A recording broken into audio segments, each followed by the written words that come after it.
crois qu'ils sont tous là? Qui ça? Ben, le gouvernement du Québec et la coop. Ah, puis Agropur aussi. Oui, il y a même la Société des alcools du Québec, le Port du Québec et même l'Union des producteurs agricoles. Ils sont tous là. Oui, et ils se joignent aux grandes marques du Québec pour faire connaître les produits d'ici. Es-tu prête à découvrir tout un monde de saveurs?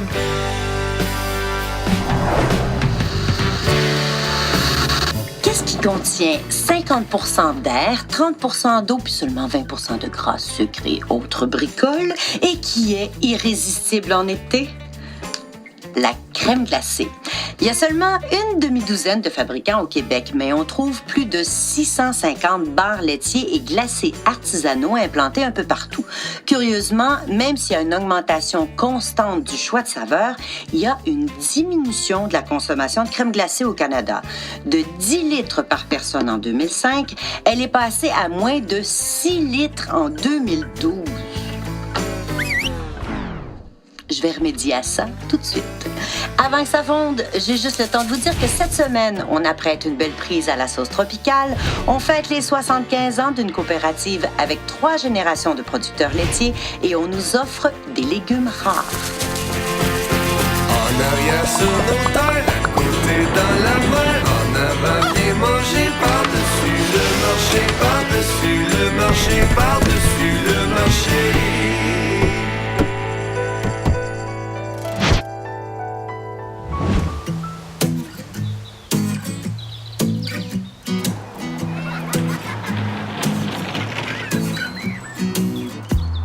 Corinne, ça fait combien de temps maintenant, le 5e élément? Ma 8e année. 8e année déjà? 8e année déjà. Mais avant d'arriver ici, il y a eu un long parcours. J'ai commencé, j'avais 13 ans dans les cuisines d'un resto. Mon père avait un restaurant En Belgique. Le 5e élément, c'est un film de Luc Besson, très beau film de science-fiction qu'il faut voir. Oh, oui, Donc, vraiment exceptionnel. Le 5e élément, mis à part l'eau, la terre, l'air et le feu. L'air et le feu, voilà. Le 5e élément, on peut dire que c'est la pensée, c'est ce qui remplit le vide, c'est l'espace, un peu tout ça. L'amour. L'amour. Dans mon projet, l'appeler le 5e élément, pour moi, c'est comme, ben oui, j'arrive ici, je prends les produits de tout le monde et je leur donne vie à travers moi, à travers ce que je suis, à travers mes voyages, à travers toute mon aventure, finalement. Il ne s'est pas trouvé beaucoup de monde pour t'encourager au début. Au contraire, les gens te décourageaient. Ben, je me suis fait traiter d'idéaliste pas mal. Pourquoi? Parce que si on recule il y a 8 ans, maintenant, c'est comme la grosse mode, là, les bistrots, les restos qui encouragent les produits locaux. Mais il y a 8 ans, j'étais une utopiste, une idéaliste, une rêveuse. J'allais me planter. Pour moi, c'était sans condition. Je trouvais ça bien absurde d'aller chercher des produits ailleurs pour les payer moins cher, peut-être. Sauf que le calcul est pas cool. C'est le fun d'aller chez son voisin, d'entretenir une relation avec lui, de la développer, de prendre ses produits puis de les transformer après pour pouvoir les offrir d'une autre manière. Ça a créé comme toute une dynamique dans le village. Compton, c'est pas très grand, mais on a 30 producteurs sur une très petite municipalité qui font de la viande au fromage, aux légumes. Il y a une diversité incroyable en très peu de kilomètres autour. Là. Ouais. Tu as même été félicité pour ça, tu as même reçu des prix pour ça. J'ai reçu cette année-ci au Gala du Grand Prix du tourisme des cantons de l'Est la mention table régionale créateur de saveurs. Donc, il mettait en fait en valeur la quantité d'achats local que j'effectue chaque année. Alors, Corinne, il y a des choses qu'on peut manger sur place, puis on peut rapporter des souvenirs. Oui. Des souvenirs gustatifs. Alors, c'est des sorbets et des glaces que tu fais toi-même? Oui, tout à fait. Ils sont toutes faits maison. Quand les petits fruits sont disponibles localement, je les achète toutes ici. Ouais. Donc, à peu près 400 à 500 kilos par année. Donc, il y a aussi ces tartinades que tu fais toi-même. Oui, tout à fait. L'idée, c'est d'aller chercher le goût, pas le sucre. Et j'ai vu qu'il y avait des mariages très particuliers. Je suis jamais très, très classique. Donc, je vais me marier, par exemple, le bleuet avec du basilic, les pommes avec du thym. Moi, je suis un gars du Lac-Saint-Jean, alors ça va te parler. Ouais. Qu'est-ce qu'on fait? Bleuet et basilic. Oh là là. Vraiment, je vous jure, j'ai pas été payé pour le dire. C'est un pur délice. Ah. Et le bonheur de transformer des aliments, de créer en cuisine, tu le retrouves, ça y est? Ah oui, je l'ai toujours eu. C'est une grande fierté d'être finalement devenue l'ambassadrice d'une région comme celle-ci. Là. C'est vraiment agréable. Un repas se dessert. Qu'est-ce qu'on cuisine? Qu'est-ce qu'on cuisine? Alors, Corinne, qu'est-ce qu'on cuisine aujourd'hui? Un filet de truite de la ferme piscicole Les Bobines, grillé aux épices à l'érable. C'est accompagné d'une salsa tropicale.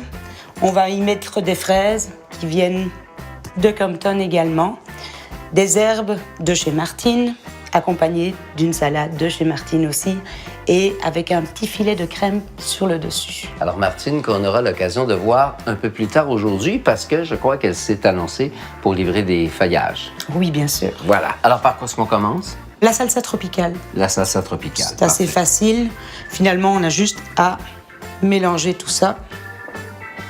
Si on n'a pas ces fruits-là, est-ce qu'on pourrait oser mettre des bleuets? C'est la meilleure recette vide frigo qu'il n'y a pas.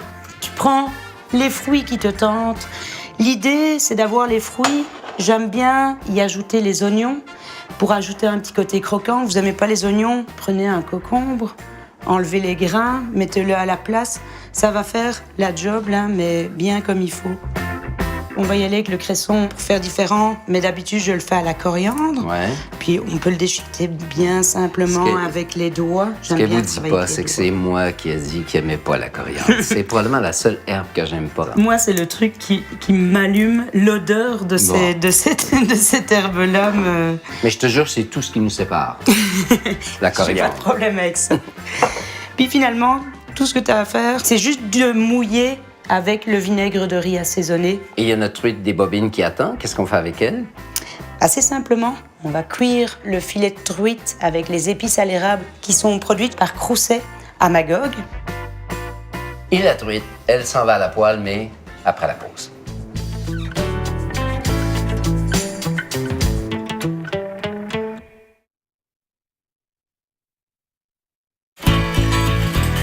Par-dessus le marché.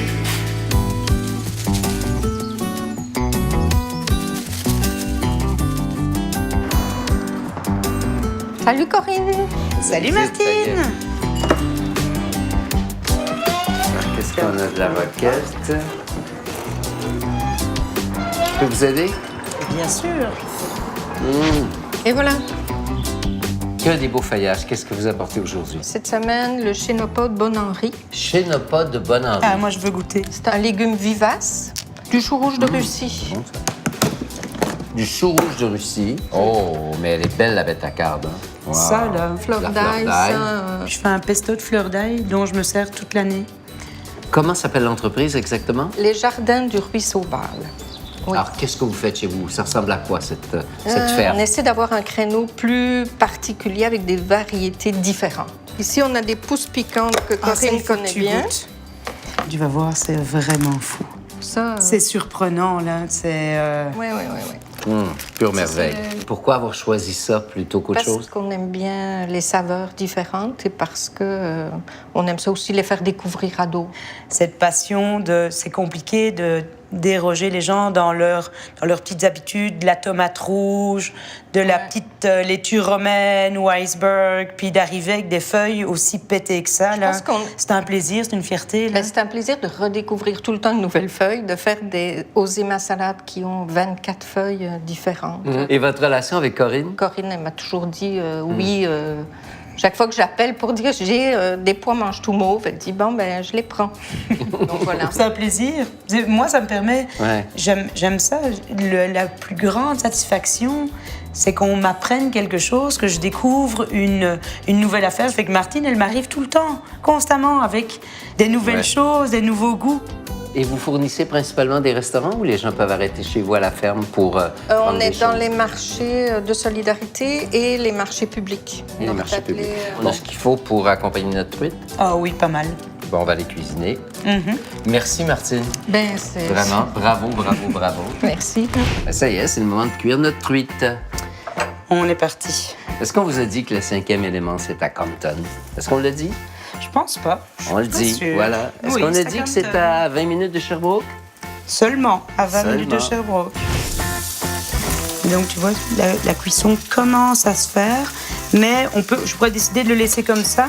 Et je vais le caraméliser un petit peu davantage. Je vais laisser la peau au bon endroit. La peau se détache bien, donc on voit que la cuisson commence. Elle va à rester être à de toute point. façon dans le fond de l'assiette. Mhm. Vous pouvez l'enlever, pas l'enlever, la peau. La Mhm. salsa ne va pas sur la truite. Hein? La salsa qu'on a fait, c'est en accompagnement, ça va à côté.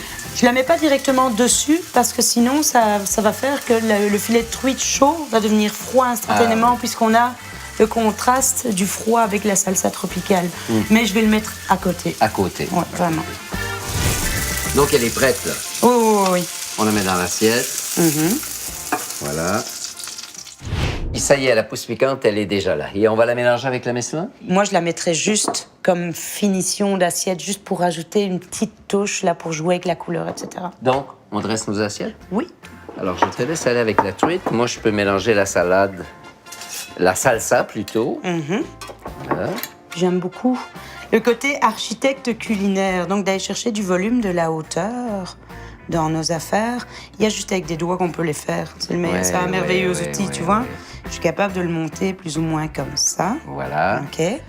La salade, on la mettrait aussi dans l'assiette, oui? Oui. On commence à trouver de ces feuillages-là en épicerie, mais plus souvent qu'autrement, c'est dans les marchés publics, auprès de petits producteurs, de petits maraîchers. Nord-Tatelet, c'est vraiment c'est une mine, ce marché public-là. Ouais. Puis, La richesse culinaire et gustative de la région, c'est pas pour rien qu'on lit, quand on entre ici, que la gastronomie, c'est l'art de transformer la nourriture en bonheur. Alors, il nous reste à mettre un peu de crème Exactement. sur notre salade. Et j'ai filet, voilà. Exactement. Des Des touches encore. J'aime bien, j'aime Ben bien. oui. j'aime bien. Et vous savez, derrière cela, derrière ce contenant-là, il y a toute une histoire et on vous la raconte tout de suite après la pause. 75 ans d'histoire. Ben, accroupi, vous dites que ça a 75 ans? 75 ans, oui. Tabarouette. C'est un souvenir de ce temps-là. Mais t'as rien manqué si t'as pas vu ce pelle-là.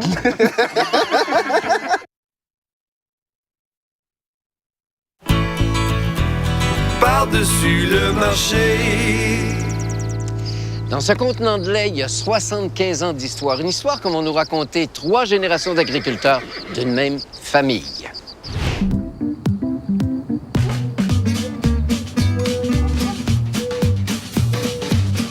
Moi, je suis venu au monde là, sur cette ferme-là. Je suis né en 1930. J'ai toujours été sur la ferme familiale jusqu'à 55 ans.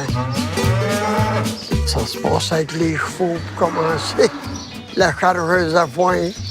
On avait des treilleuses. Des treilleuses seules, là, suspendues sur le dos de la vache. Là. Ben, quand on commençait le lait, là, c'était à Sutton. Après ça, ça a été à Grimby, à Croupure. Ouais, ben, ça a commencé comme ça. Hein? Ça s'est amélioré. Hey, ouais. tabarouette. C'est un souvenir de ce temps-là. Mais t'as rien manqué si t'as pas vu ce pelle-là. Nous, notre ferme a toujours été membre d'AgroPure. AgroPure, c'est une entreprise de transformation laitière sous forme coopérative qui appartient à ses 3400 membres. Le travail de la coopérative, c'est de rendre ce produit-là jusqu'au consommateur et de trouver les meilleurs débouchés possibles pour le lait de ses membres. Comment est-ce qu'on peut reconnaître AgroPure dans une épicerie? Ah, bien, vous allez reconnaître AgroPure au travers Natrel, au travers Québon, au travers Yogo, au travers des fromages Oka, le Grand Cheddar, plein de produits annuellement très primés. Cette année, c'est le 75e anniversaire de fondation de la coopérative. Les 86 producteurs fondateurs de la coopérative ont dit, nous, on va avoir une coopérative et elle sera régionale. Elle n'aura pas de frontières.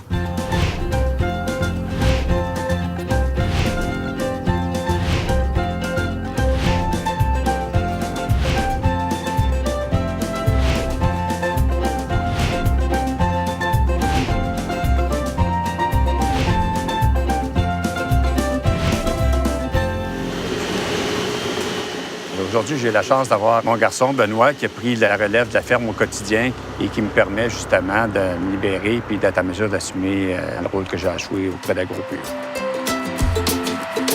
J'aimais ça, puis mes parents m'ont tout le temps encouragé là-dedans. Il y avait une ferme voisine à vendre, puis mon père nous a consultés. On a décidé d'acheter la ferme voisine, de prendre de l'expansion. D'autres, la traite se fait 2 fois par jour. Fait que c'est entreposé dans un bassin refroidi. Puis la collecte, aux 2 jours, il y a un camion qui passe, va venir ramasser le lait. Aux 2 jours, il ramasse environ 6500 litres.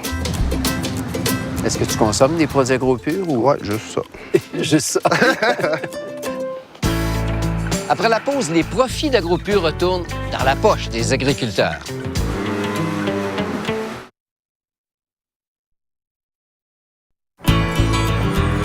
Par-dessus le marché.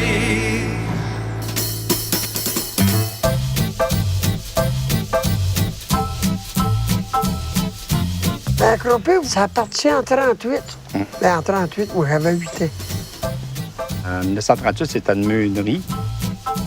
Puis après ça, 3 ans plus tard, en 41, c'est là qu'il y a eu la première beurrerie pour Agropur. Si on recule dans le temps, 1938, les temps étaient quand même relativement durs. Donc, les producteurs avaient peu de revenus. Les intrants coûtaient relativement cher, l'achat de moulés, l'achat de fertilisants ou autres. Donc, ils ont décidé de se regrouper pour réunir leurs forces ensemble. Au cours des 5 dernières années, Agropur a déclaré 500 millions en ristournes qui sont retournés dans les régions. Contrairement à d'autres grandes entreprises qui, parfois, viennent de l'extérieur, ça appartient au monde d'ici, dans le fond. Les excédents financiers sont retournés sur les fermes. Fait que pour une grosse ferme, ça peut représenter plusieurs milliers de dollars par année. Agropur, c'est une réussite. Il y a eu d'autres coopératives dans ce temps-là, puis Agropur, c'est la seule qui est encore là, aussi grosse. Est-ce qu'il y a une fierté quand on voit sur les routes du Québec un camion d'Agropur qui transporte du lait? Qu'est-ce que ça vous fait? Je pense que les membres d'Agropur sont fiers de leur entreprise. En quelque part, pour eux, c'est la continuité de leur ferme. Peu importe ce qui arrivera dans le futur au niveau de l'industrie ou au niveau des changements politiques, mais quand on est propriétaire de nos installations, quand on en contrôle la destinée, mais on a une très belle assurance pour l'avenir. De quoi vous êtes le plus fier aujourd'hui? Ben, de voir que c'est la petite fille qui a pris ça, là.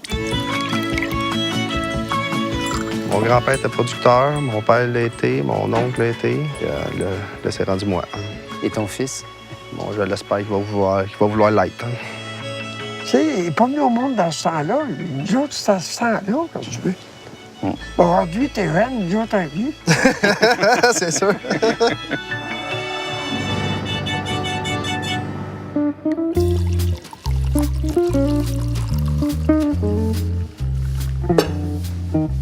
C'est le moment de la récompense, on mange et on boit. Alors, tiens, je te laisse t'occuper de la truite et je vais te parler un peu du vin qui nous a été suggéré aujourd'hui par notre conseiller de la Société des alcools. Alors, Vignoble, la Halte des Pèlerins, c'est un rosé. La Halte des Pèlerins, c'est à peine à 5 minutes du centre-ville de Sherbrooke.